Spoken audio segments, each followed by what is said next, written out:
সুপ্রিয় বন্ধুরা, আপনাদের সামনে আবারও হাজির হলাম আমার অবিরাম পথে পথচলতি ফেসবুক পেজ এবং ইউটিউব চ্যানেলে।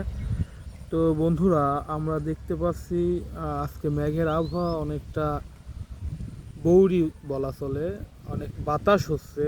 তো আমি দাঁড়িয়ে আছি একটা বিশাল বড় পুকুর পাড়ে। তো আসলে দেখুন, পানির ঢেউ এত সুন্দর লাগছে যা বলার মতো না। আমরা দেখতে পাচ্ছি যে একটা বিশাল পুকুর, এই পুকুরে পানির ঢেউ এমনভাবে খেলছে যে আসলে মনটা ভরে যাচ্ছে। তো আসলে দেখতে অনেক সুন্দর লাগছে, তাই মন চাইলো যে আপনাদের সাথে সুন্দর একটা সময় উপভোগ করি।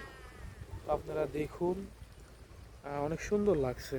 তো যদি কেউ চান, পুকুর পাড়ে বাতাসের সময় ঘুরে দেখবেন কতটা সুন্দর লাগে, কোলাহল পরিবেশ। বিকেল, পরন্তু বিকেলে অনেক সুন্দর একটা দৃশ্য অবলোকন করছি। তো বন্ধুরা, ভালো থাকবেন। আবার পরবর্তীতে ভালো একটা টপিকস নিয়ে আপনাদের সামনে আসব ইনশাআল্লাহ। ততদিনে ভালো থাকবেন। আসসালামু আলাইকুম ওয়া রাহমাতুল্লাহি ওয়া বারাকাতুহু। আল্লাহ হাফেজ।